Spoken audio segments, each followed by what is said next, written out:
Viewer discretion is advised. Better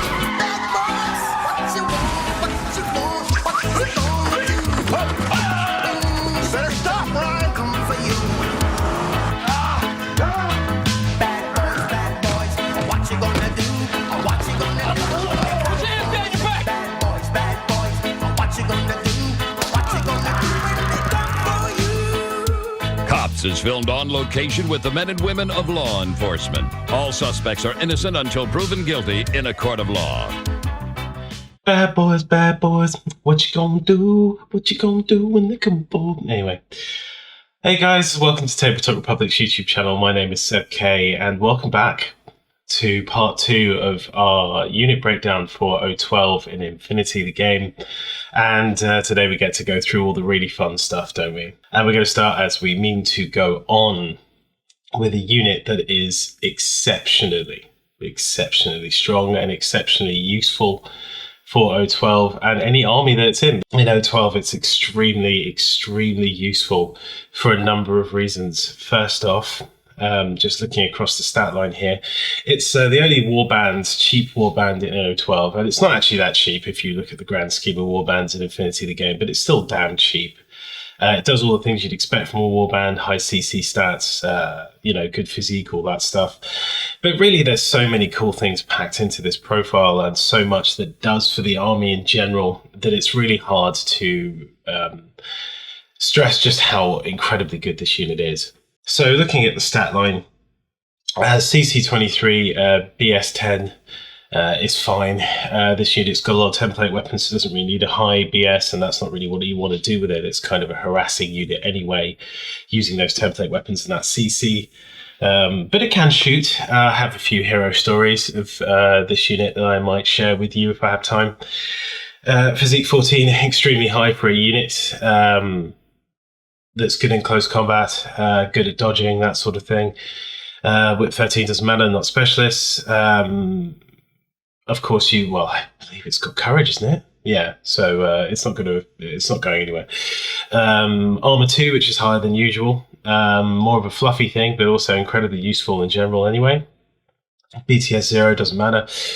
It's a warband, 1 wound and all the usual stuff. So looking at the special skills, this is where it starts to get really interesting. Berserk, basically this unit you want to point at something late or mid game, and you'll be able to destroy it fairly reliably with that Berserk +3. It turns out that you can actually use Berserk in future rounds of combat. When the game was initially launched as N4, it was a little bit unclear as to whether you were able to use Berserk whilst you were currently engaged with a model. You can, in fact, do that. So that means this unit's always hitting on a 26, and you really don't care if the unit takes a hit. It's dogged. It's designed to either harass, tie up enemy units, and actually inflict some damage. It does have decent enough stats to do something. I mean, you can't go up against a tag and expect to kill it, but you can tie it up for a while. Other units it will quite happily erase or trade with, which is what warbands are for, so that's great.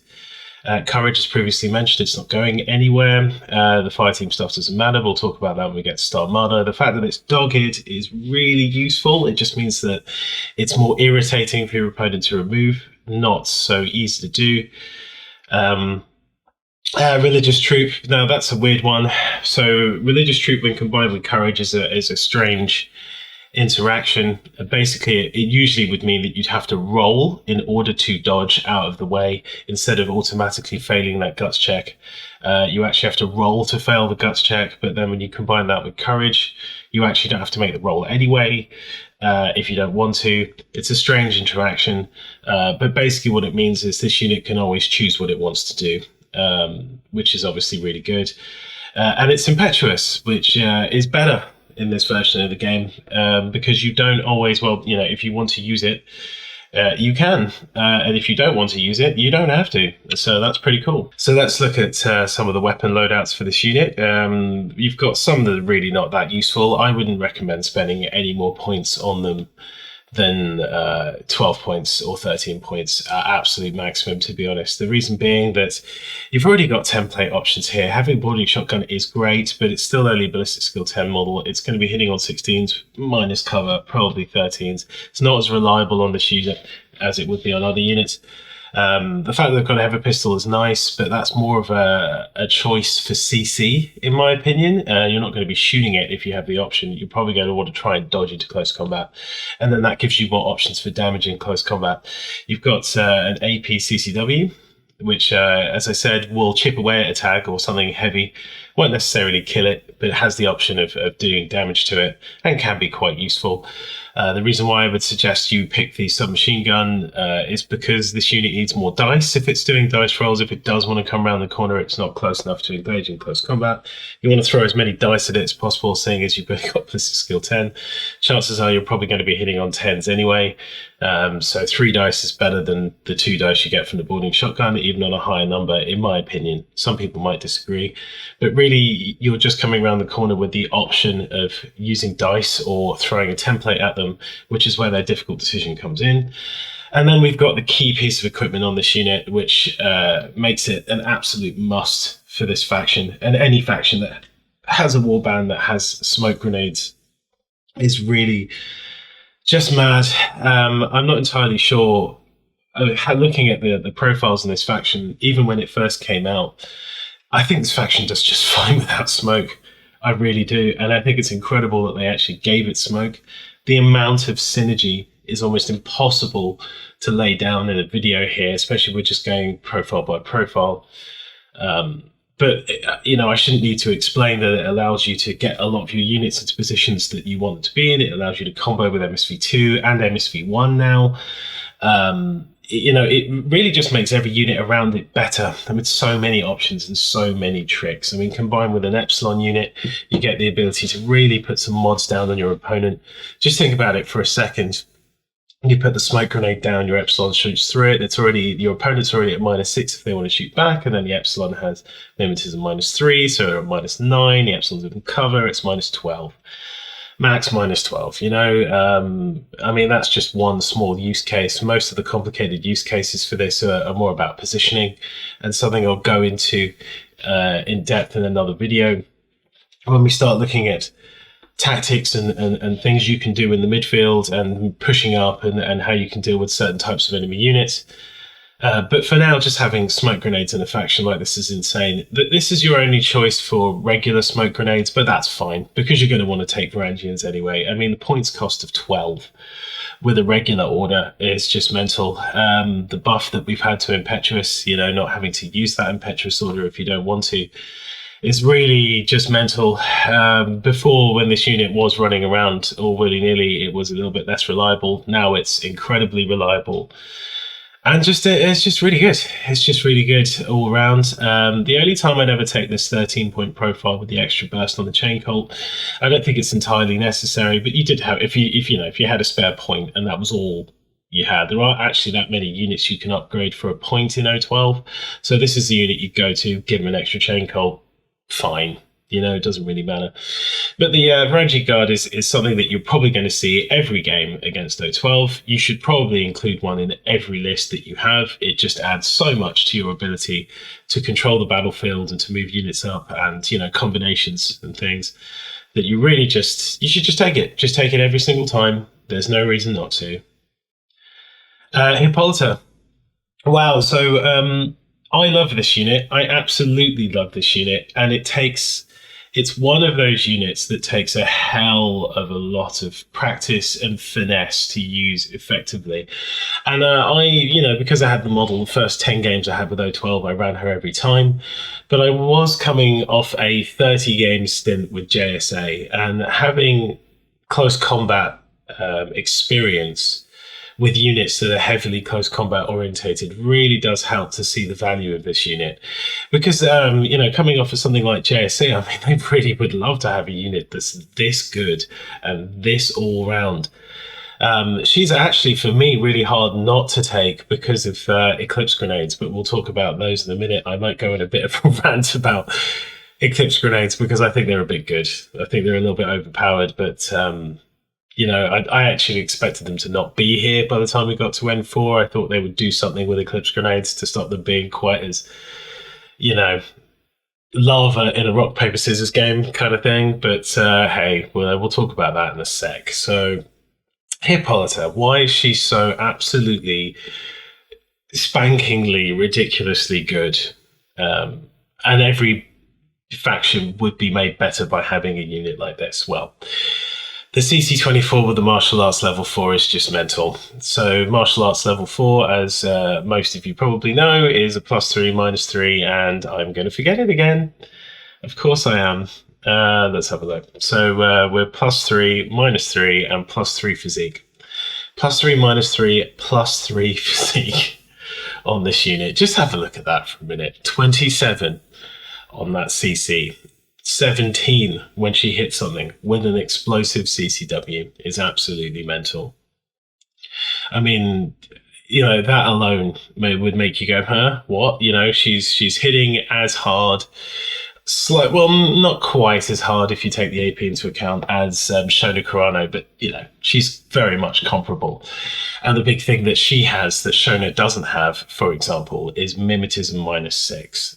That means that not only is she difficult to get a bead on when you're dealing with her because of her Eclipse Grenades, she might be covering her advance the entire time, that if you actually do, you are at a -6. Now, there is something to mention, of course, she is impetuous, so she's not getting cover. But that's still, you know, in terms of shooting mods, still just as good as her having mimetism in cover, you know, mimetism -3 in cover. It's brilliant. It means that she can move up. She's not getting cover anyway, so having to go from cover to cover doesn't slow her advance. She can basically just be fired in a straight line if you've got nothing opposing you, throwing smoke all the way at the thing you want to be dead. And I can guarantee you that it will be dead. I'm going to talk about a little anecdote after we've gone through the special skills here and the rest of the stats. Whip 14, she's not really doing any... she's not going to be hacked and she's not doing any missions, but it's still useful. There are other uses for it, obviously. Niche ones, but there are other uses. Armor 3, that's just to represent, well, I mean, that's just to help her out with the fact that, to be honest, she's not getting cover ever. So really, if you look at the Armor 3, you can say that she has less armor than the standard line infantry, because the standard line infantry in cover, of course, is getting basically armor 4. She's never getting up to armor 4. She's only ever going to be at armor 3, which is not so great when you're being shot at, but is really good when you're being hit in close combat. So if she does actually lose a close combat, she's a little bit more durable than most things. BTS 3 as well is good. It just means that no matter what she's getting hit with, she's always going to have that 3 value for her armor save. 1 wound, of course, but with no wound incapacitation. Now, importantly, that 1 wound and no wound incap doesn't have shock immunity. And that's probably her only drawback, is that she is vulnerable to shock. But with all of her abilities combined, you generally get to pick and choose what you're going up against. You know, she's still really, really difficult to get a bead on. If they come around the corner and try and hit her with a shock weapon, she's still just going to drop an Eclipse Grenade on herself.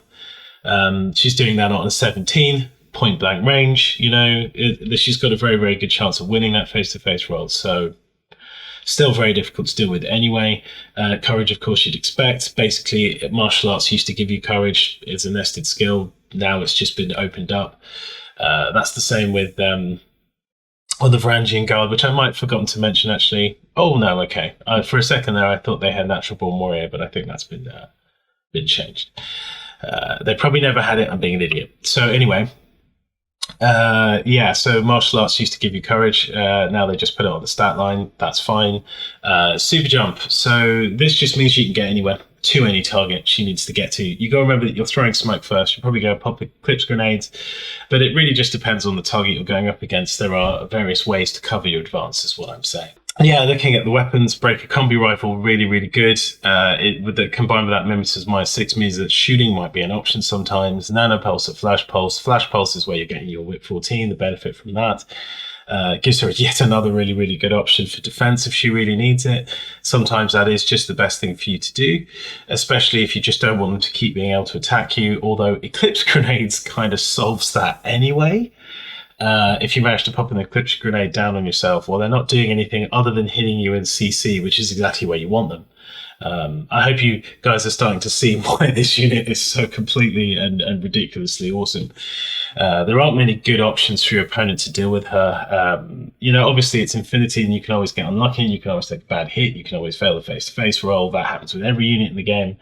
But with her sheer number of options and ability and durability, to get to where she needs to get to and destroy things with serious ease and reliability. She's really, really good. The why I think Eclipse Grenades are a little bit broken is that, Infinity very much is a rock, paper, scissors game, and everything tends to have a counter. But there currently isn't really a counter to Eclipse Grenades. You can't see it through it no matter what piece of equipment you have. Which means that you can almost... This doesn't happen a lot in Infinity, okay? There aren't many units where you can play a singular strategy in almost every game against any faction with almost any layout of the table and almost any mission type. Eclipse Grenades allow you to basically come up with a strategy where you could just point a unit. As long as you've cleared out the right arrows and you're confident that they haven't got anything that can really surprise you in your active turn, you can run this unit reliably in most games, run it up to the thing that needs killing, and she will kill it. Now, sometimes that will be a trade. Hopefully it's not a trade, but if you're really clever, you can wipe out entire linked teams of heavy infantry. And I've done it. I was playing countermeasures, here's anecdote time. I was playing countermeasures and I managed to get really lucky with the cards. On my first turn, I made her the data tracker so you can get extra points for completing objectives. And I managed to rack up both Extreme Prejudice and whichever ones that, close combat related mission objectives. And I ran across the table and there was a linked team of Hollow Men, and they weren't really covered that well. I was able to throw smoke to get there. It cost me 6 orders to get there, but that was fine because all I needed to do was then pop. You don't forget she's impetuous, you're getting a free order there. O-12 can easily put 12 orders down on a 10 order list. So, we're talking 7 orders to get there, one of which is free. I had 6 orders left and I just popped an Eclipse Grenade onto that link team from the first member of that link team from around the corner and just walked up and just went through one after another, all 5 members dead. And I managed to get 7 victory points in the first turn with 1 unit.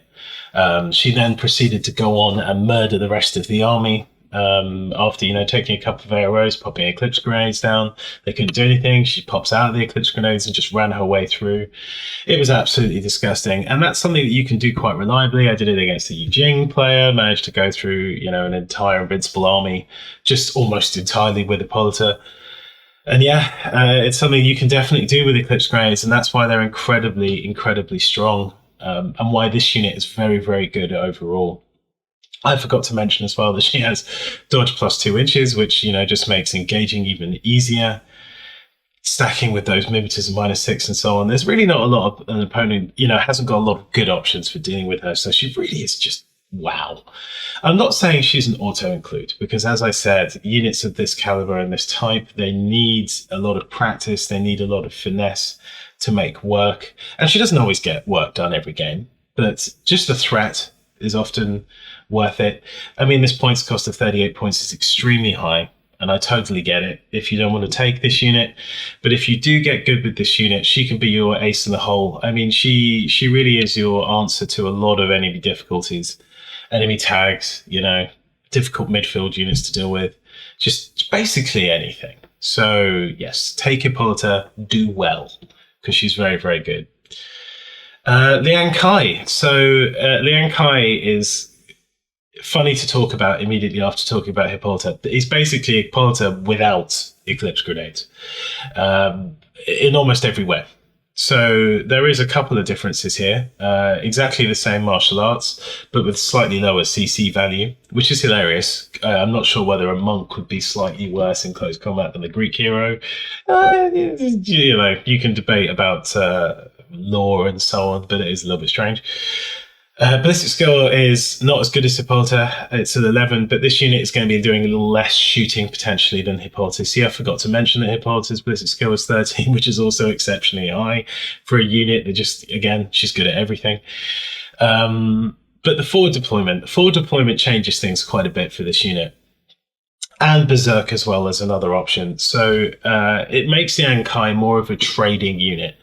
And with the points cost that's almost half as much as Hippolyta, you can see why he's kind of like a budget Hippolyta. If you want those options, the kind of unit that you could point at an opponent or as a good deterrent for a tag coming around a certain direction, then you can play Angkai and save a few points if you still want that role fulfilled.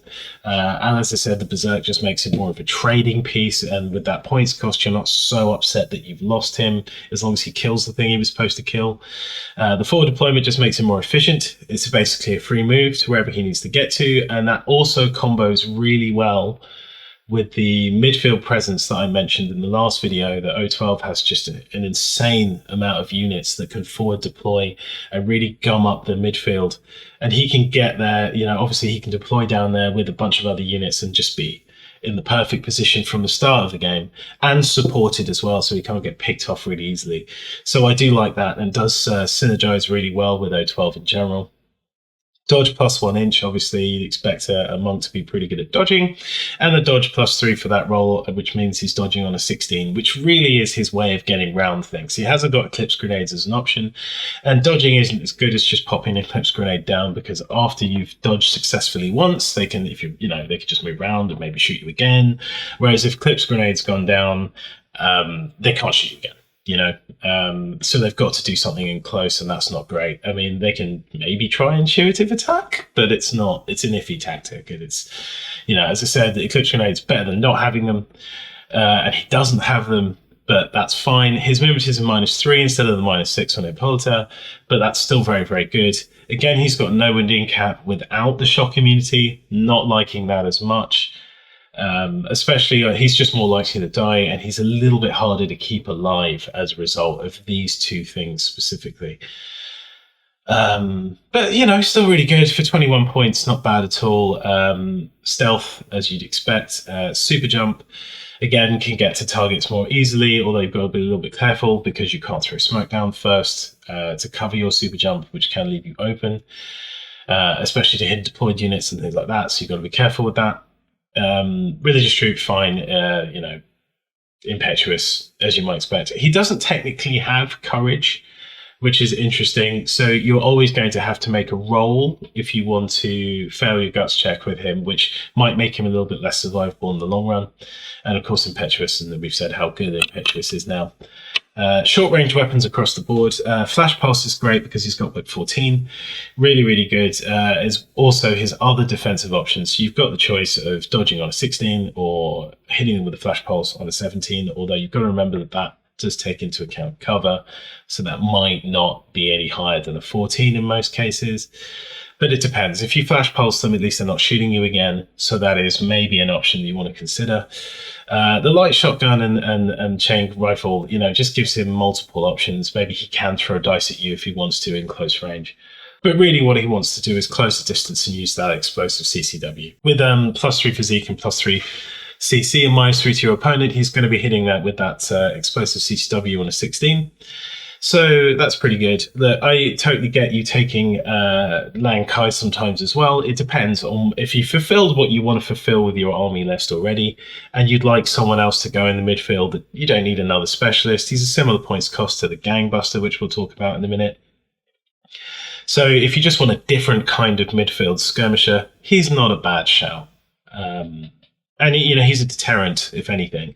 They've got to respect this guy. He's a bit like Musashi in JSA. You've got to respect his presence, because his mere fact of being there means that you've got to play around him and try and deal with him, because if you let him get anywhere near you, he's going to destroy you. And it's the same with Angkai.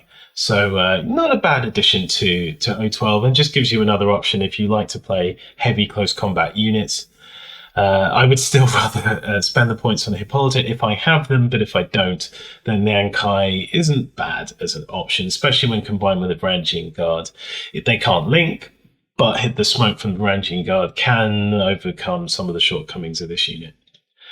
So let's move on to, we'll do skirmishers and then we'll do medium infantry, because there's a lot to say in medium infantry, and there's a lot to say here as well. So we'll start with the Razor unit. So the Razor unit is a bit of a bog standard, and that's not to say it's bad. It's just that there's an archetype in this game for a hidden deployment, infiltrating, specialist type unit. And the Razor does all of that. It ticks all of those boxes. It's similar in a way to the Shrouded or the Malignos in Combined Army, or you can pick a an analog for this unit in pretty much any other army in the game. And it does all the things you'd expect it to do for that points cost and for its role. So let's go across. Obviously, CC is not a strong point. You wouldn't expect that. Ballistic skill 12 is better than normal, pretty much average in Infinity for a good unit. Fizz 12, fine, you know, not doing much CC, not doing a lot of dodging. It's probably going to, well, you might have to dodge, but it's going to be relying on its mimetism -6 to save it, hopefully, if it does have to dodge. Whip 13 is pretty standard. It will be pressing buttons, so that's, you know, average. That's fine. Armor 3, BTS, Armor 1, BTS 3. BTS 3 is good because some of these are hacking options. You do want some defense. Great stuff. 1 wound. And all the usual stuff. AVA 2, you're probably not going to want to be taking more than 2 of these. And there are other midfield specialist options, as I mentioned. So you might only ever include 1 of these, but just for the surprise hacking potential. So, you know, surprise attack -3, what you'd expect from a hidden deployed unit. The camo, of course, hidden deployment, mimetism -6, when obviously stackable with that surprise attack -3, which is great. Infiltration, as you might expect. Stealth, of course, wouldn't be much for an infiltrator. And sneaky deaky guy without the stealth, so cool. And terrain total, which is great. I think you're going to see a lot more tables with difficult terrain of different types because the rules have been changed and they're a little bit more streamlined and easier to deal with. So you're going to see more tables with varied terrain, and having terrain total with a specialist is always great. So I go down the profiles here. The Razor, basic Razor unit, the combi rifle, decharger, shot mines. Well, these are great, obviously, but if you're going to take this unit, you really should be thinking about the specialist profiles, because as a midfield skirmisher, there are lots of other choices. And if you're just taking it for that role, you might as well tack on something, you know, a couple more bits of utility onto this unit than just taking the 2 basic profiles. So really, we should be looking at these 3 and how they're costed, because the Razor unit is a little bit expensive. Hidden deployed specialists and units of this type all went up in points cost from N3, and I can see why. They take a lot of finesse to use effectively, and sometimes if you pop them out at the wrong time, they can't, you know, don't get a lot done. But when you do get it right and you pop them out and you're playing the right mission that really allows you to take advantage of these kind of units, then I can see why they're costed the way they're costed, because having an ace in the hole hidden deployed infiltrating unit that your opponent has no idea about. And in O-12, there's a lot of cheap units. You can cover the cost of this unit in an army list. You know, it may be, I mean, they may be aware that you have a hidden deployed unit, but they may not be able to guess which kind. Especially with the combination, you've got a couple of sneaky things here. So, you know, your hacking device popping out, you can cut off an entire zone of the battlefield so that, you know, you can put all your arrows on one side, or something that your opponent doesn't want to have to deal with, forcing him to go the other way. And then, of course, you've hidden this guy on the other side. Really good for drawing tags into the wrong fire lane or into the right fire lane from your perspective. And then, of course, hitting them with the hacking device. Now, there are better hackers in the game. You know, Whip 13, fine, is only fine. But the fact that this unit is a specialist means that it has a few more roles as well. It still can pop the mines down. Decharges are still good, especially if you pre-hacked a target, you've shut it down, immobilized it, you can run over with your decharges. Yes, you're already landing them on a 14, but it's still doable. It's a 70% chance on a target that can't hit you back. So you've got to remember that combination exists. It's pretty good. But yes, just generally having a hidden deployed midfield hacker is always amazing. In any army, it's really, really good. So the mine there, again, that might just be something you want to take if you're not playing a super button pushy mission, you know, button push heavy mission. And you just want to add to your midfield presence. As I said, O-12 can do so much with that. And if you want to put another mine down and have a sneaky guy to pop out with a boarding shotgun, I totally get that. And they could be supporting your Team Sirius or your gangbusters. And you should be taking a lot of gangbusters, which we'll talk about in a sec. So yeah, having an extra mine down is pretty good. Having a boarding shotgun is always good. But this unit is pretty much available in every army. Very similar archetype. It is not a specialist, which you have to keep in mind. So if you would prefer to have the specialist in the forward observer, which might just be better overall, don't forget, you may not be able to start the game with a mine down, but you're not spending any SWC. And you've still got mines to put down later on when you pop out.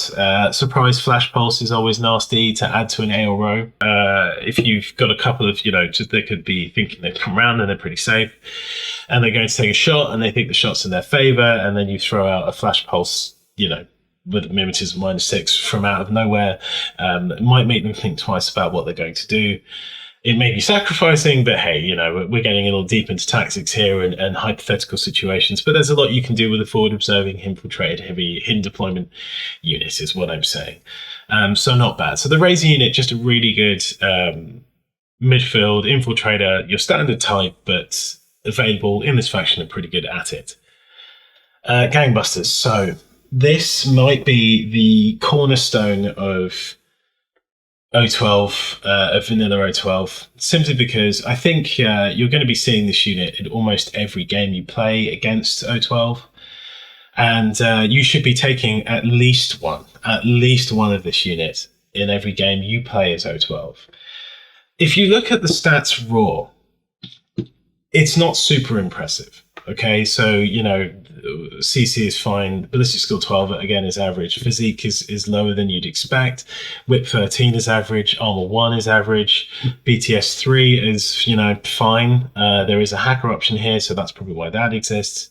And 1 wound and the rest of the stuff you'd expect. Okay, so we'll start to have a look, though, because Gangbusters were good before, and they're only a little bit better now. As a result of the rules and mechanics changes. First up, MSV1 can see through smoke. You have a Ranjit Guard, so you could set that up. Not super reliable, but sometimes because it's still at a -6 if you shoot through smoke with MSV1, but you can still set up a situation with mimetism on this model where your opponent either can't hit you or is hitting you on such low numbers that you firing through that smoke still gives you a better chance of succeeding.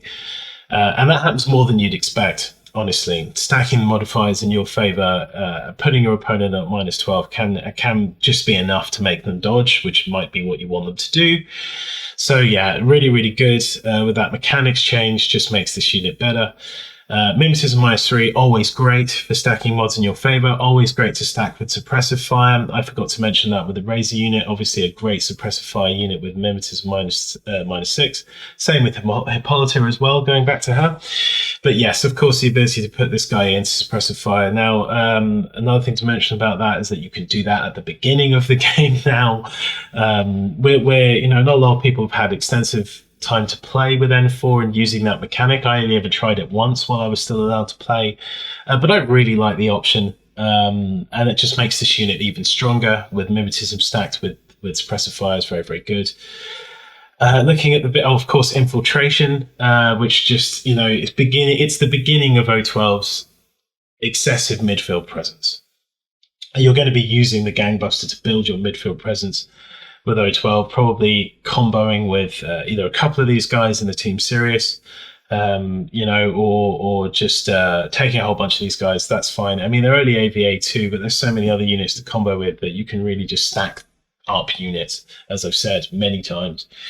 Having a look at the equipment, this is where they really get interesting. I'm just going to say straight away, you ignore this boarding shotgun option. It just doesn't exist, because the other two are just so much better. If you just got a boarding shotgun, you're really not getting the best part of this unit. The best part of this unit is these mad traps. So prior to N4, you were able to put 2 mad traps down. Now you can only put 1 of the mad traps down, but that's fine because it still does the exact same job, which is basically lock off one section of the battlefield. Getting round mad traps is just an order sink for your opponent. It is very possible that this unit indirectly will cost your opponent 2, 3, 4 orders just getting around it. You might be thinking, well, how can it possibly cost them that many orders? All they've got to do is maybe go up to it and dodge it, right?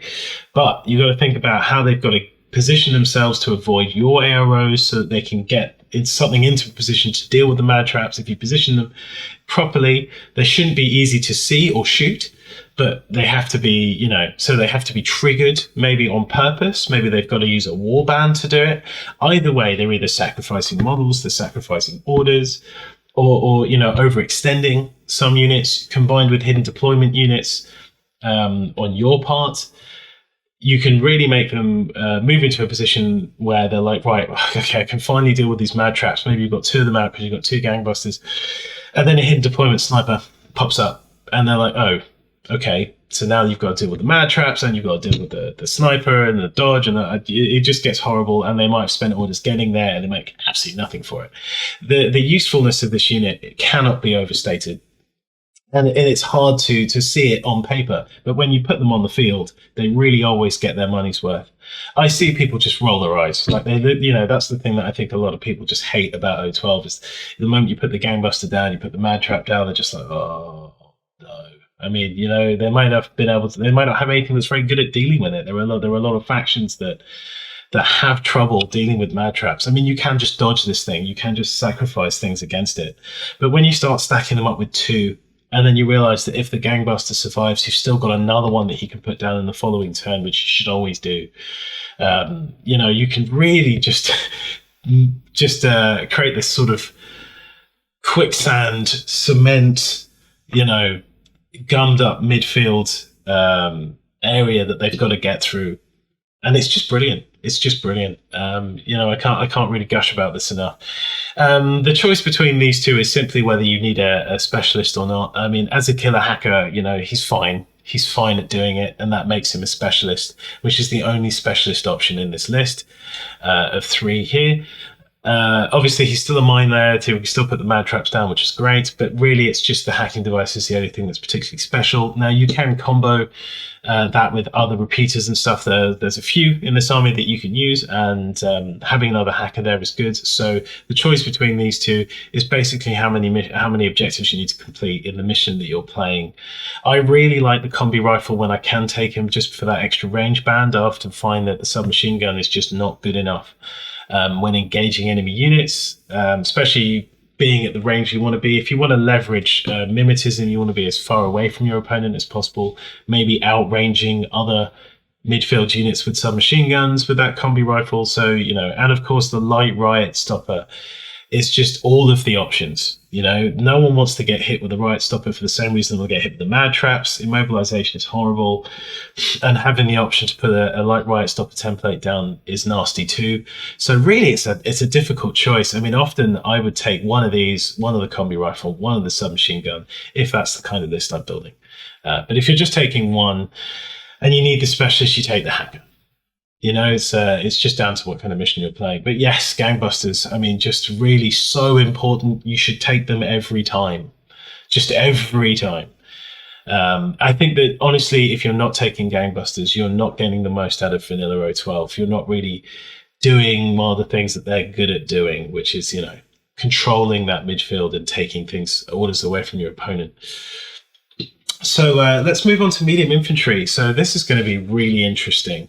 There's some really weird stuff here. When I say weird, I mean just there's a couple of inclusions that are a little bit odd and are a bit why, and then there's a couple of units that are just so good that you often would find it difficult to choose between all of your options in O-12 now. It's anyway.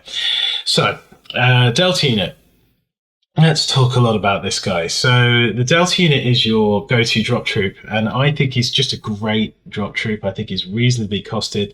The theme with O-12 is units that do what they do really well without any excess points most of the time. You're not really losing anything. Most of these profiles are useful, which makes it just an exceptional drop troop unit. It's only exceptional in the sense of the equipment that it can bring. I mean, obviously, if you look at the stats line, it's pretty standard for a drop troop, below average physique as well. Most drop troops in the game have a physique of 12, so that combat jump isn't as reliable as you might expect. Obviously, using the Evo remote, which synergizes very well in this faction, will help that and get that up to a 15.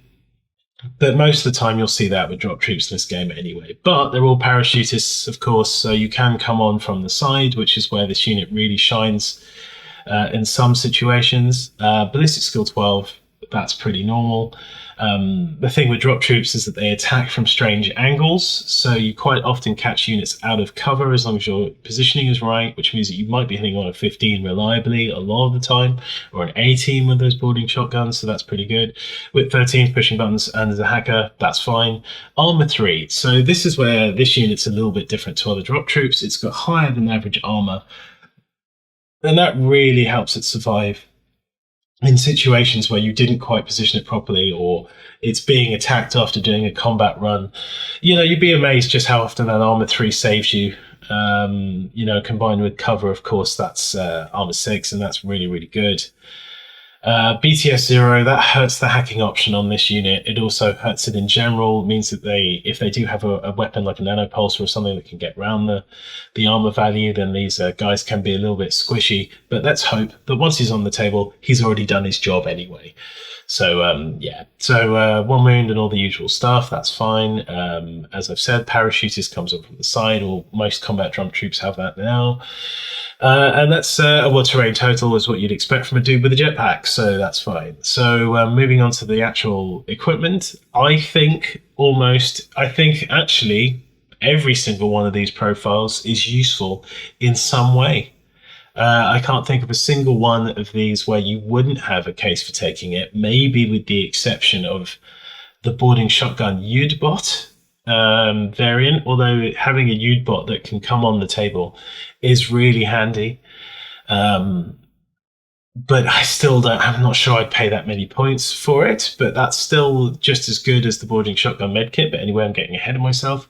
So this boarding shotgun Panzerfaust has different options for attack as some of the other options further down, but it's still, you get the templates out of the boarding shotgun now, and the Panzerfaust gives you the ability to pop on. As I said, you're quite often hitting things in the back, maybe take a shot at a tag or something. Gives it a long range option, which most of these profiles don't have. A decent ARO option as well, so this unit is good at coming on, dealing with light infantry and medium infantry and just laying the boarding shotgun down on them, maybe templates, maybe not. Cleaning a few of those and still having a decent long-range ARO option in case they try and engage you later. So this profile is really good, and it has a different use case. It's very good. The Spitfire is your main go-to gun. It's fantastic. As I said, you can catch people out of cover. 4 dice on 15s is great. Coming in from an angle they didn't expect. Just brilliant in every way. You can put this guy on top of buildings as long as you can get a safe jump in. And dealing with a guy on top of a building that can see a lot of stuff with this high armor value is really nasty for your opponent. Just really, really good. I think it's very well costed at 31 points too. Really not a lot bad to say about that profile. Going with the hacking device, this is a great profile. Just really good. It does so many things and it gives your opponent so many hard decisions to make when you pop around the corner with this guy. He's just got everything. The killer hacking device, if you come around the corner against a hacker, what are they going to do? They don't know what you're going to do, so you could be laying dice down with a combi rifle. They might be out of cover, so they might be having to deal with a combi rifle hitting on 15s. The light riot stopper is a template option. If they choose to reset against you, you could just glue them down and kill them anyway.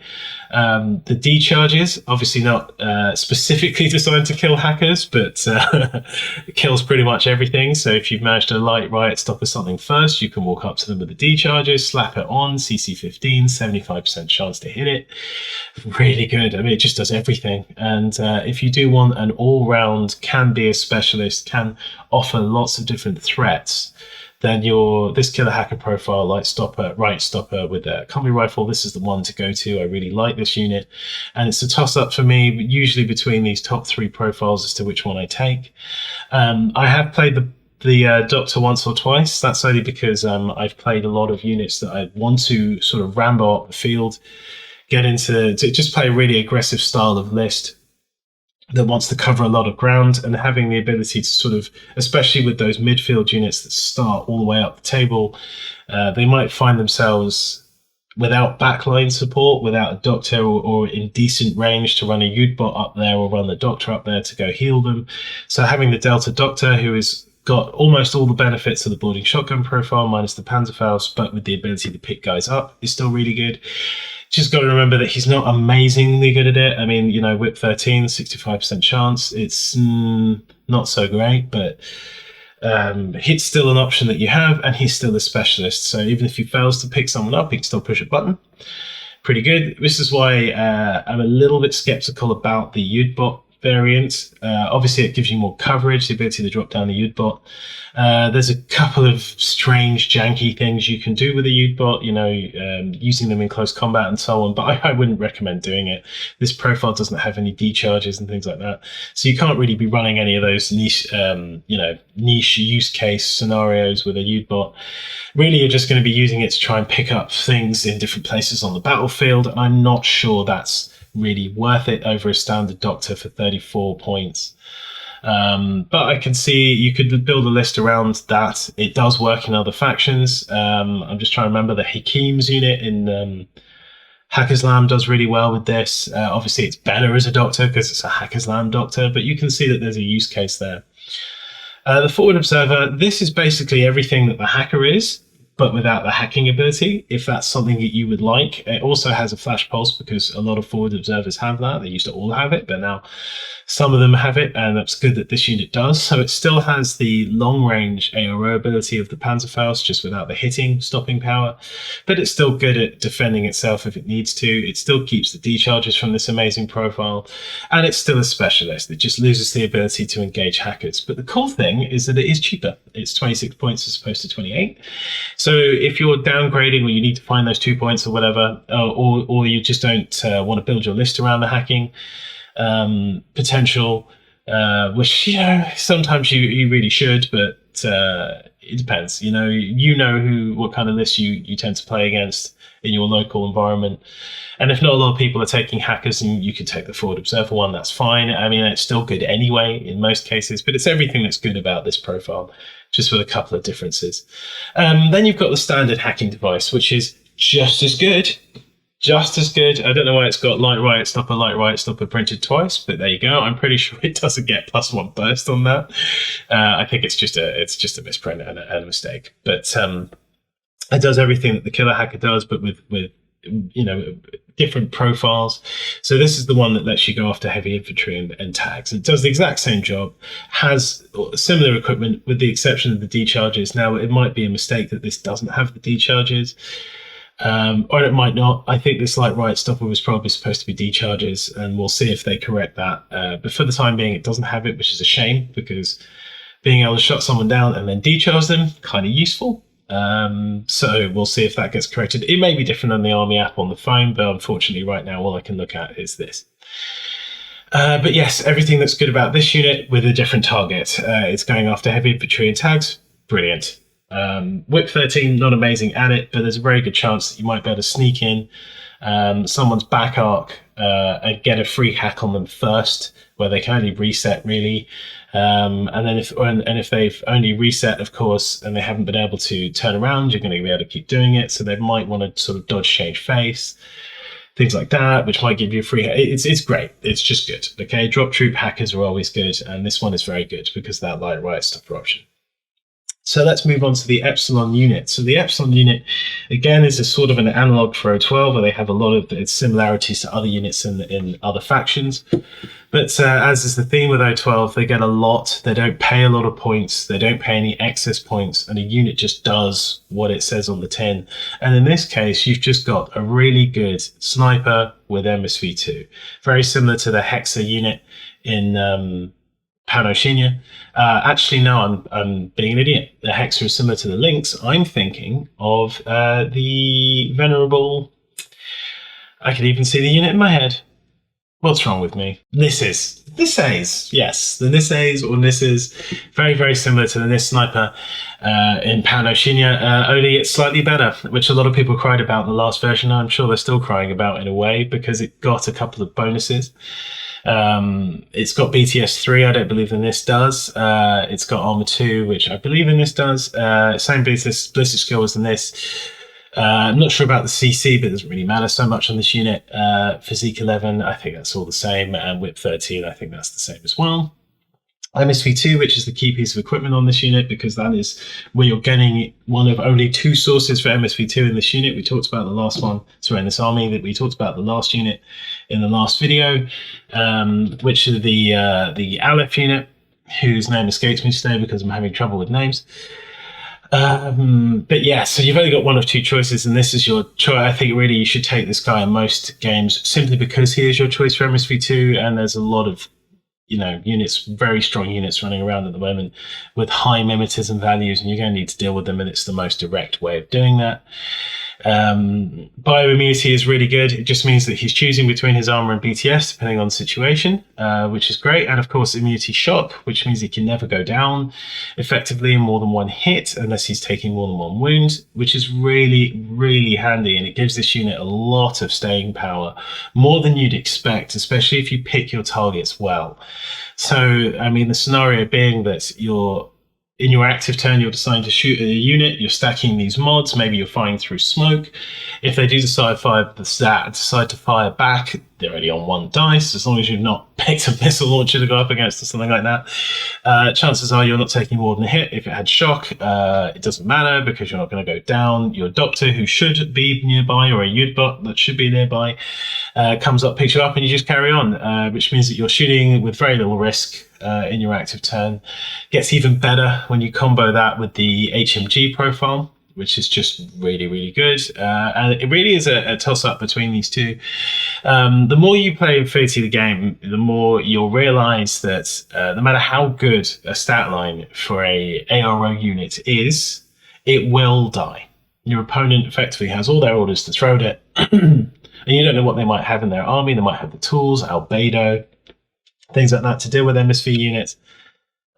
So just leaving a multi-sniper up on a building at the beginning of the game, maybe not the best thing to do. You'll find that more often than, he'll have hero games where he wins a lot of firefights and does a lot of damage, but you might find that 9 times out of 10, this guy will just get knocked out, and they will just be able to pick and choose the unit that wants to kill him, and they'll kill him.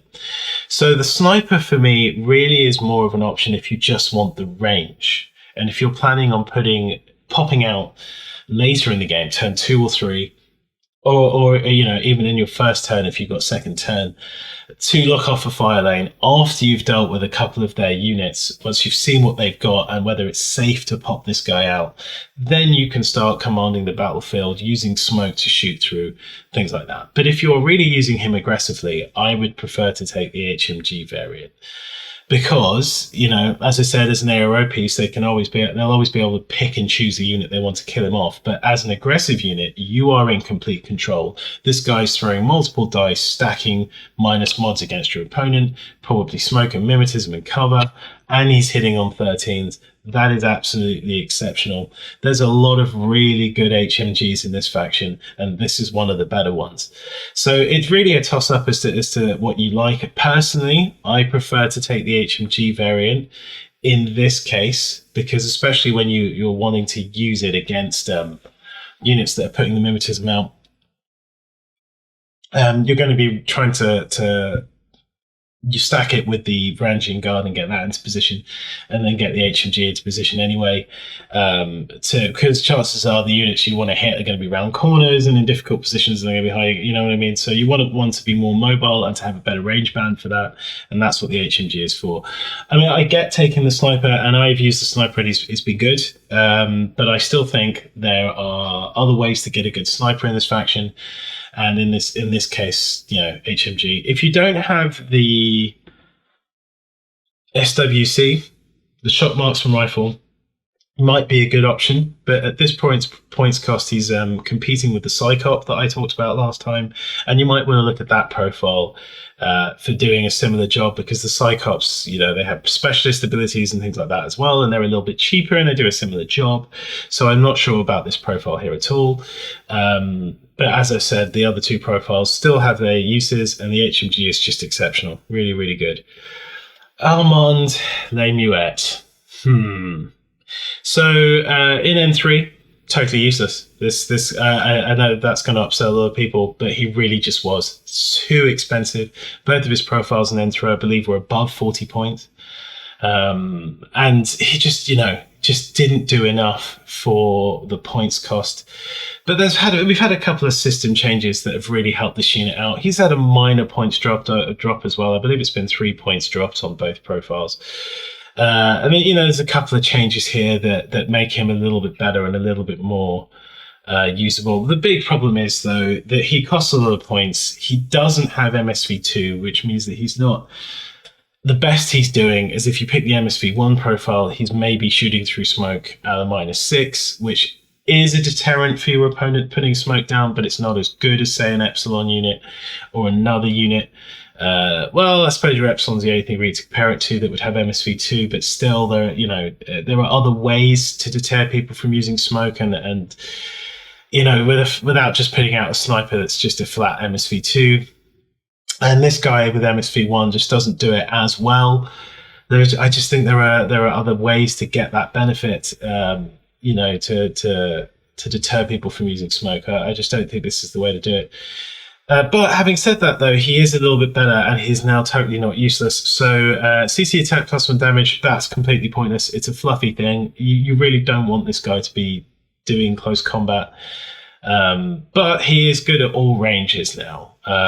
So if you look at this as a sort of backup, and just deters your opponent from engaging him in CC because he's actually not terrible at it, then that's a bonus. But I'm not sure I'd want to pay points for that +1 damage. For deployment, that's really handy. If that sniper nest is just out of your reach in your deployment zone, you can put him down 4 inches in. Natural Born Warrior is again another close combat thing. It just deters them really from engaging him in close combat. I mean, with his shock CCW, and the best he's got is a breaker pistol in close combat for different weapons, he's not going to be really actively attacking your opponent in close combat. I don't think you really want to do that. But as a defensive thing, Natural Born Warrior, I suppose, is a bonus. Mimetism -6 on this first profile. And that's the key. On the first profile, while he has Symbiont Armor active, well, that's really good. Obviously, having a sniper with Mimetism -6 is really good. Although I'd still prefer it if said sniper was hidden from the start. Which is, you know, we'll talk about one of the other units in O-12 that does a similar job to this for less points. That might be where you want to go when it comes to putting a sniper of this caliber out. Stealth, that's fine. It just means you can move around, without too much of a problem. And obviously the transmutation is to represent the Symbiont armor.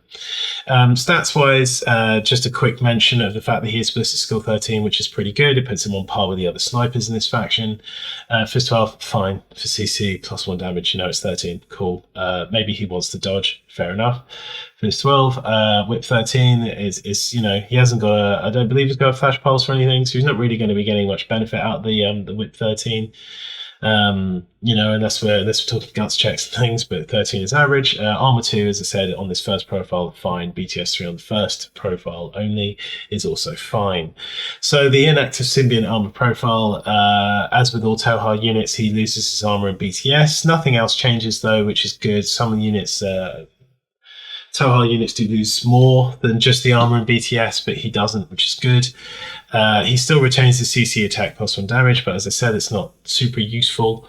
Obviously, the 4 deployment skills go, but more importantly, the mimetism goes. And the mimetism is really why you're taking this unit. So you're effectively only getting a mimetism -6 sniper for the first wound, which may not be worth the 38 or 39 points.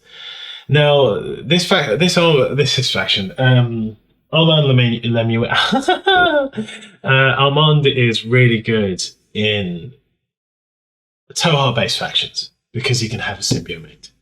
But in factions where he can't have a symbiomate, he's just a really expensive version of stuff you can get elsewhere in the faction. I mean, we'll just have a very quick mention of some of the stuff that he's got down below. Multi-sniper rifle, of course. On the mine layer profile, okay, fine. You get to add an extra mine out there, which is good. Again, supports your midfield units that O-12 are good at, so that might be a thing to consider. But I really do think he only shines when he's got the MSV1, because it just gives him more flexibility. And as I said, he then can be a deterrent for throwing smoke. He's only going to be firing 1 dice, and if he fires through smoke at your opponent, he's going to be doing it on, let's assume it's a warband, so it's not getting cover. He's going to be doing it on 10s, so he'll be hitting on 16s, -6 for the smoke. So it's a 50-50, which is a deterrent, I guess, for your opponent throwing smoke, but it's still not, as an absolute deal breaker like other units with MSV2. But it's a thing, and it just gives him more, the ability to engage different targets, I think. And where you want to be spending your points if you take him in O-12. But as I said, other units do it better. I'm not sure he's the place to go, especially with that many points. Yeah, so that's Armand. Cueva Goldstein. So Cuevo is, your Delta unit on steroids. He is the Delta unit's captain or commander, I believe. And he's really, really good. He's basically, for me, the scalpel, less brute force version of Hippolyta in terms of what he does for O-12. He is the point and shoot. Why I say shoot, and what I mean is the pointed at a unit, drop it down, that unit dies. He might die shortly afterwards, taking retribution from your opponent because he has to be killed. I mean, you can't leave a guy like Cueva Goldstein alive in your backline, similar with Hippolyta, but he's not quite got the staying power of Hippolyta. So there is a trade-off there. The ability to put this guy down very efficiently where you need him is good, especially if you're walking him on from the side of the table. You're not taking the risk on the combat jump. But again, he has his own set of drawbacks. So let's go through it. The CC23, obviously great, on par with the Angkai, getting +3, -3 with +3 physique, which is a bit of a strange one, and we'll talk about his combination of weapons here. But that puts him up to Phys 16, which is great. But this is skill 13, which is obviously brilliant. Whip 13, fine, in case he needs it. It's still average. Armor 3, which is better than normal, which is great, but he's still got a BTS of 0, which he might fall foul of certain weapons in the game. But a lot of the time, your opponent's going to forget that he's got a low BTS as well. They're probably just going to think, oh, his character, he's probably got something decent. So they might not, remember that particular fact. But if you're being a good person, you might, mention that. Or, let them know. Because that's the way I like to play Infinity, and I think that's the way you should do. 1 wound, structure 2, fine. Structure, sorry. Silhouette 2, obviously, all the usual. So yeah, going through, you'd expect him to have courage, fine. Martial arts we talked about. Immunity shock, super important. Big difference between him and Hippolyta. This is basically a 2-wound model. Because he's shock immune with no wound in cap, that's a huge difference. It just gives him the staying power in the back line, and units, drop troops with more than 1 wound are just gold. Really, really good. I'm thinking of the Lu Xing in Yujing. If you haven't used it, it's taken over the Tiger Soldier simply because of that staying power. It means you could screw up at least once most of the time and still be able to carry on and do the damage. So that's obviously invaluable, really, really good. Obviously, parachutist, combat jump, and stealth, which is super important. He needs stealth to get around corners quietly so he can engage the target. And when he does engage the target, that's when he really excels. So his combination of weapons are just great. Boarding shotgun is brilliant for the close range, and it's really difficult to choose between these two profiles, to be honest. I think the boarding shotgun is maybe a little bit overpriced, and it's basically +4 points for losing range band options and getting a boarding shotgun. But you then get a template option, which can also be very scary on a model like this, especially when he's wanting to engage in close combat. So he's probably just closing the distance to his target, being able to go, right, I can throw dice against you, I can put the template down, and then just moving if they dodge or something like that, you know what I mean? And getting even closer to them. So there are things you can do with the boarding shotgun that you can't do with the other profiles. But I still, he might be a little bit expensive. And I think the submachine gun acrylic cannon profile is really where it's at. The acrylic cannon gives you the options from 16 plus, also gives you the glue option, and if you're dropping the guy down and hitting a target in the back, maybe the ability to hit them on a 16 with this acrylic cannon and then potentially glue them down, which makes them even easier to go smack and CC, is very, very good, obviously. And the submachine gun gives you different ammo type options. Again, more options than the boarding shotgun. You just lose the template option. So it depends on how you guys like to play and what kind of things you value. Just looking here, this is the weird one. So he has a monofilament CC weapon or a DA CCW. It's worth mentioning that the D charges are basically a better DA CCW now for 3 uses.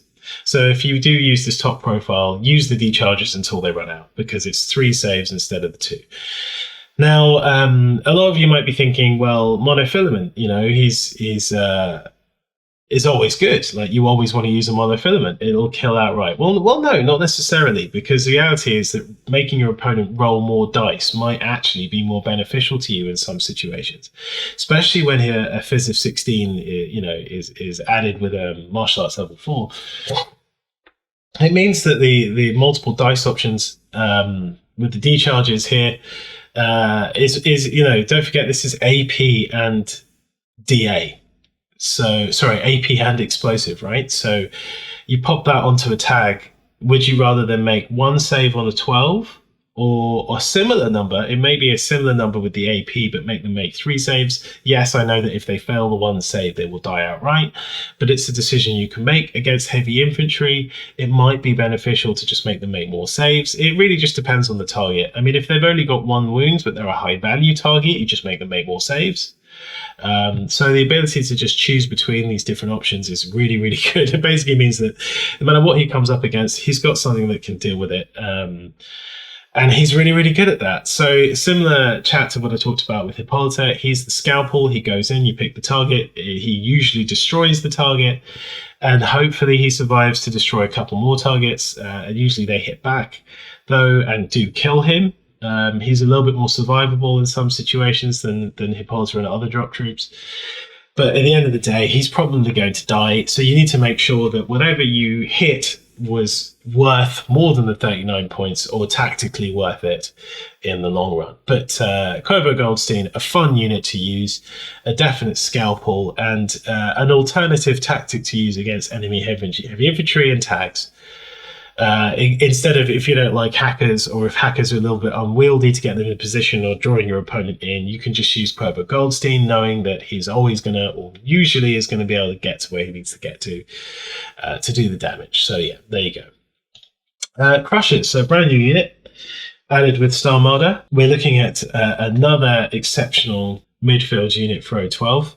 Really, really good, of course, but a little bit expensive. And this is where it runs into a few problems in vanilla O-12, is that it's really got so much competition. As mentioned before, there's just so many units with infiltration, 4 deployment, 4, 8, that this unit might get left out simply because of its points cost. But you can't discount the fact that it basically does everything and is actually pretty durable.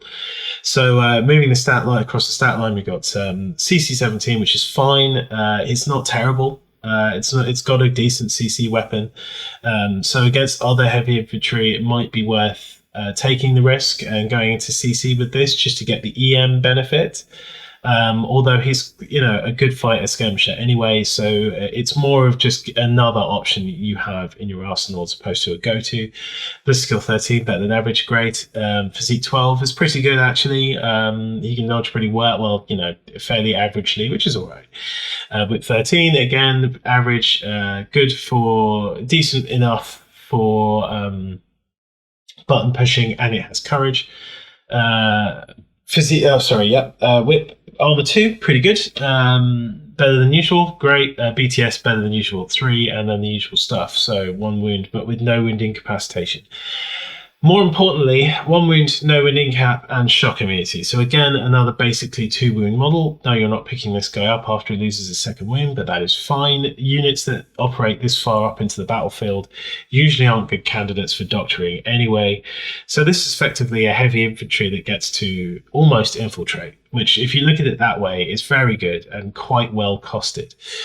There are drawbacks to these points costs, though, and you depending on your playstyle, you might want to pick cheaper units. But as I said, still very, very good.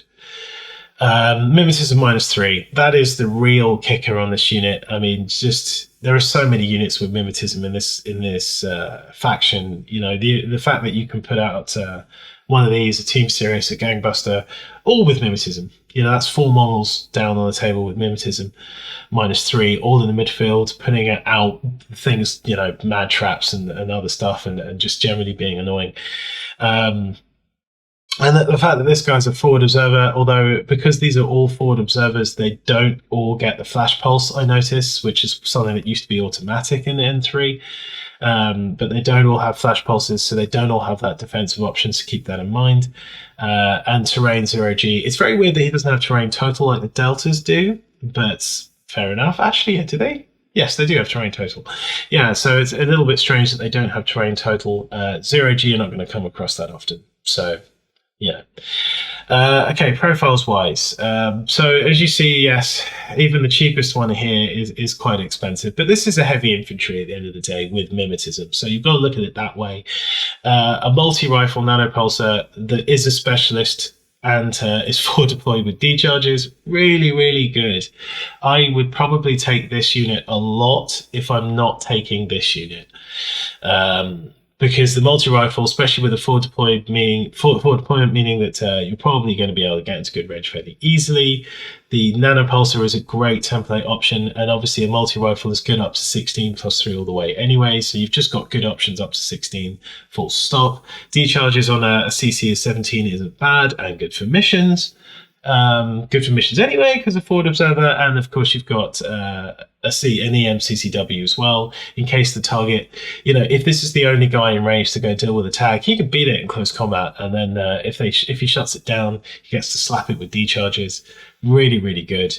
There's lots of combinations to go with there, and I really, really like all these options in one unit, but a little pricey, just a little bit pricey, that's all. I'm not sure about the submachine gun version, because it's just the version above. You may not want to pay 6 points for the multi-rifle, and the SMG does have similar options with a lower range band.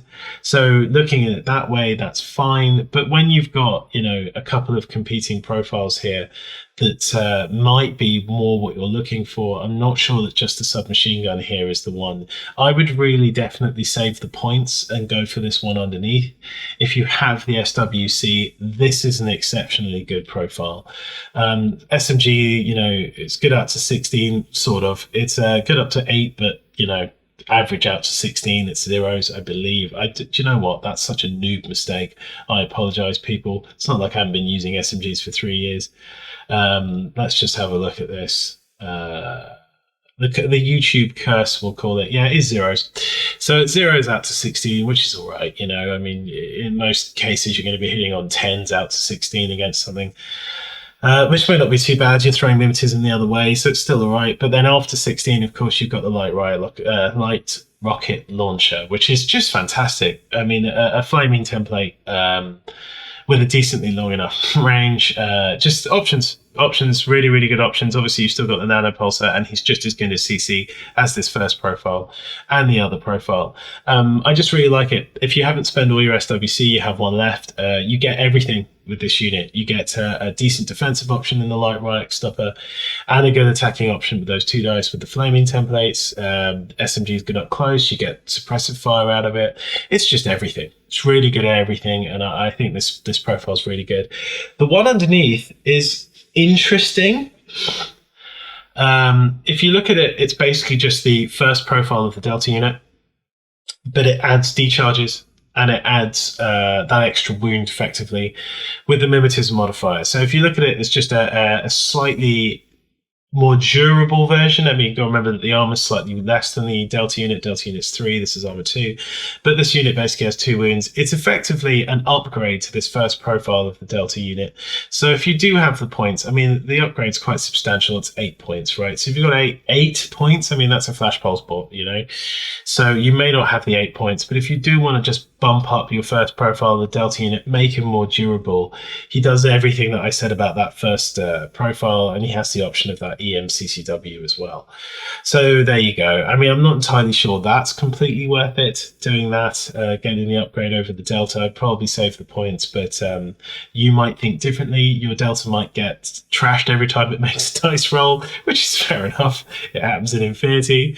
Bring a guy down, first dice roll, he goes unconscious. Well, that won't be happening to the Crusher, so you might just want to take it for that. I mean, it's very comparable to the Liu Jing, just without the explode level X that the Liu Jing has with a drop-down explosion. So if you look at it that way, yeah, it's not a bad profile at all. Dropping in on Fizz 12 though is a little iffy, so take your Evo. Saladin. Saladin. So, a great model, which is terrible because whenever I start with great model, it's probably not going to be the best review of a unit. It's not that Saladin is terrible. It's just that everything he does is done elsewhere in this army for cheaper, and I think probably for better. And I might have to offer a couple of improvements to this unit that would make him a little bit better, because it's not that he's bad, he's just not exceptional in any one area that other units in O-12 are exceptional at. So let's have a look. So CC-19, fine, but no martial arts skills, so he's just on the CC-19. It's still better than most, but most things in the game got a CC upgrade, and it's not hard to find a unit with CC-19 now, so that's not amazing, Political skill 13, better than average, but 9 times out of 10 he's your lieutenant, so I'm not sure if you're going to be aggressively using that combi rifle for most of the game on a BS-13. Is pretty good, but I'm not sure how often you're going to see that in play. Your physique of 12, fine, it's all right at dodging, I guess, things like that. Whip 16, so yeah, absolutely amazing. Come to my first addition to this unit, which I don't understand. Why doesn't this unit have a flash pulse, right? He's a defensive lieutenant that's, a little bit more durable. Give him a flash pulse. Let him use that whip 16 outside of the lieutenant role, he's already got courage, so he's not needing to roll this 90% of the time. So it would have been nice to see a flash pulse on him or something, just so that you can really get the use. But maybe they thought it was too good. But I don't think it's too good. There are other units that are very good, have extremely high whips with a flash pulse. But anyway, but obviously whip 16 as a lieutenant is the highest whip you're going to get in this faction, and then in most factions, and if you want him for that, I totally get it. But at the end of the day, the lieutenant role is still a dice off. What's really the difference between whip 14 on the alpha unit, for example, right, which is a 70% chance to succeed, or whip 16, which is an 80% chance? It's a 10% difference. Is it really worth paying almost 10 more points than the alpha unit for? I'm not entirely sure that it is, especially seeing as they basically do the same job. I mean, they both have Strategos level 1. They don't get... so you are adding the extra unit, extra order, which is brilliant with both of those units. Excellent. And also Saladin gets the extra command token, but as pretty damn sure the alpha unit does as well, which is something you really need in O-12. You've still got the +1 command token there as well. So, you're paying more points for the same benefits. And what are you really getting out of it at the end of the day? You're really only getting the no wound incapacitation and shock immunity. So you're basically only getting that extra wound out of this deal. And I'm not sure. And the high whip, of course. But as I've said, the higher whip is only a 10% increase, and there's still no guarantee you're going to beat your opponent's dice roll. I often don't like paying extra points for, increases on whip when it comes to the lieutenant roll. I mean, in a few games, maybe 1 or 2 games out of 10, you might see the benefit out of this, but a lot of the time you're just not going to see the benefit out of it. And you're going to wish you'd taken the alpha unit. Now, as I said in the last video, the alpha unit has its own problems, but I still think that it's a better pick. Or even Catherine Cho might be a better pick than paying the extra points for Saladin. On 3 BTS 3, fine. It's the same either way. It just means that against hacking and things, there's defense there. That's fine, and all the stuff, the rest of it's normal. Now, the only cool thing about this guy is that he does have a repeater, so people need to think twice about coming in and trying to isolate you using a hacker and things like that, because all your other hackers will be able to hack them through it, so he gets that extra bonus. But you could just put a 12-point hacker next to an alpha unit and get a very similar benefit as long as your positioning is correct. and for a similar points cost, and you'll get an extra order out of it. So again, I'm not sold. I'm really not sold on taking Saladin, and which is a shame because it's just a beautiful model, really, really nice model, and it would just be really, really nice if O-12 just didn't have so many good lieutenant options now. I mean, we haven't even got to Hector yet. I mean, Hector is just ridiculous. And the fact that he's available, anyway, I'm getting ahead of myself here, but the fact that he's available in regular O-12 is just mental. You know, it's just absolutely ridiculous. So, you know, he really makes you not really want to think about Saladin, and that's pretty much all I can say about him. There's going to be use cases for him, and he is easier to defend than the Alpha unit. So if you're having a bad time with the Alpha unit, you know, I can see why you might take this guy. But other than that, you know, might want to leave Saladin in the case, I think, this time. Okay, guys, so I've realized that I've been talking for an hour and 20 minutes now, so it's probably a really, really good idea to cut this video off. I was going to go in and talk about the remotes, but it's been really hard to talk at length with all the units and get them all into a decently sized video. So I'm going to cut this one off right now, and we're going to carry on with a part 3 in a couple of days' time. I'm going to record that now so that it will be out by the weekend, just to make sure. But I didn't want to get you guys down, you know, sitting here for an hour into a 3-hour video, which more than likely would have been if I just carried on now. But I hope you guys have enjoyed that video. We've got a couple of things to talk about here. Basically, I've got a project on the go, which is assisted fire based assisted fire digital tools for Infinity players. So that will include like order boards that you can print off yourself, unit cards, reference cards that will help new players and even veteran players to remember what the hell is on their unit, because I often find it difficult without constantly having to refer back to your phone and stuff. You know, you could have a couple of cards that you could print off and just put them down on the table in front of you for those units you often forget. I thought that'd be a really handy thing to make. That project is well on the way to being done and should be done by the end of next week. So if you'd like to help me out with that, you could go support me by picking up a few of those designs and giving me feedback on what things you'd like to see in the future. That'd be really awesome. Obviously, this is Tabletop Republic's YouTube channel, and please go check out other videos and other games. If you're a card gamer, we've got unboxings, you know, deck building, list building for 40k, things like that, painting tutorials, you know, the works. So please go check out the other videos there. If you'd like to see my painted models, I've got some O-12 models at my website and on Instagram at Seb.K, Sebastian K Miniatures on Instagram, and Seb.K Minis.